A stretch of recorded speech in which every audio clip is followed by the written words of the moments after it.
Good morning అండి అందరికీ. నేను ఈరోజు చిన్న టాపిక్ చెప్పదలుచుకున్నాను. యాక్చువల్లీ బెట్టింగ్ యాప్ల గురించి చెప్పదలుచుకున్నాను.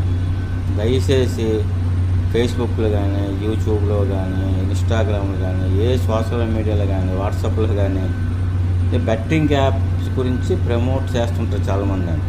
డబ్బుల కోసం దేనికోసం మనకు అది అనవసరం. అది దయచేసి వాళ్ళ లింక్స్ మీరు ఓపెన్ చేయకండి. ఎవరు ఊరకనే డబ్బులు ఇవ్వరండి. ఎవరు కూడా 10 రూపాయలు మీ దగ్గర తీసుకుంటే ₹1 మీకు ఇస్తారండి. అది అర్థం చేసుకోండి. దయచేసి ఒక రోజులో మనం లక్షాధికారులు అయిపోవాలని, ఒక రోజులో కోటీసులు అయిపోవాలని ఆలోచన పెట్టుకోకండి. ఎవరు ఊరకనే డబ్బులు ఇవ్వరండి. ముందు ఆశ చూపిస్తారండి. ఒక 10 రూపాయలు ఇస్తారు, తర్వాత ₹100 తీసుకుంటారు. అది ట్రిక్ అండి, బెట్టింగ్ యాప్స్ ట్రిక్. మీకు ముందు ఊబిలో తీస్తారండి వాళ్ళు. సపోజ్ ఒక ₹1000 కట్టమంటారండి. మీరు ఒక 20,000 30,000 మీకు ప్రాఫిట్ చూపిస్తారండి.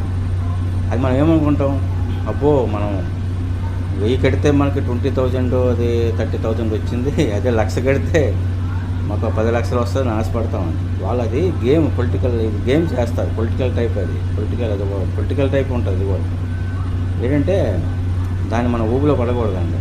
ఇంకొక విధంగా అంటారు వాళ్ళు, అలాగంటారు.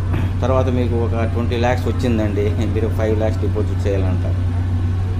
అప్పుడు ఆ 20 lakhs గురించి మనం ఏం చేస్తాం, 5 lakhs అప్పు చేస్తాం. అది ఇక్కడ 5 lakhs పోతుంది, అక్కడ అన్నీ పోతాయి. అందువలన అప్పు మీద అప్పు మనం చేయవలసి వస్తుంది. తర్వాత మనం ఏమైనా చెడు నిర్ణయాలు తీసుకుంటాం అంటే, ఆత్మహత్య చేసుకోవడం ఇవన్నీ చేసుకుంటాం అంటే అంత అవసరం మనకు ఎందుకు చెప్పండి. మనం కష్టపడిన డబ్బులే అండి. కష్టపడిన డబ్బులు మనకి రావండి, అర్థం చేసుకోండి. అంటే ఎవరెవరో చేస్తున్నారు, ఇది మామూలుగా ఈ సినీ హీరోస్ చేస్తున్నారు, క్రికెటర్స్ చేస్తున్నారు, వాళ్ళు కూడా చేయకూడదు. చిన్నవాళ్ళు చేసిన తప్పే, పెద్దవాళ్ళు చేసిన తప్పే. దాన్ని పూర్తిగా బ్యాన్ చేయాలండి. ఆ ప్రమోట్ చేయడం బ్యాన్ చేయాలి. మన జనాలు కూడా అది వాళ్ళనే ఎక్కువ నమ్ముతారండి, సెలబ్రిటీస్ని. అది ఏమో నాకు అర్థం కాదు. వాళ్ళు ఏమైనా దేవుళ్ళండి. మీరందరూ కష్టపడి మీరందరూ చూస్తే వాళ్ళు సెలబ్రిటీస్ అవుతారండి. మీరందరూ మెచ్చుకుంటే వాళ్ళు సెలబ్రిటీస్ అవుతారండి. వాళ్ళు కోట్లలో లక్షలు ఉంటారండి. మనం అప్పులు చేసుకుని సినిమాలు చూస్తూ అప్పులు చేస్తూ మనం వాళ్ళు ప్రమోట్ చేస్తూ మనం చేస్తాం. వాళ్ళు చేసేది ఏంటి, వాళ్ళు మన డబ్బులతోనే మళ్ళీ వాళ్ళ వ్యాపారం చేసుకుంటూ కోట్లు సంపాదిస్తారండి. దయచేసి ఇది మనం గమనించాలని కోరుతున్నాను.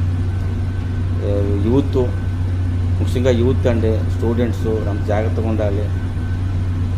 Thank you so much.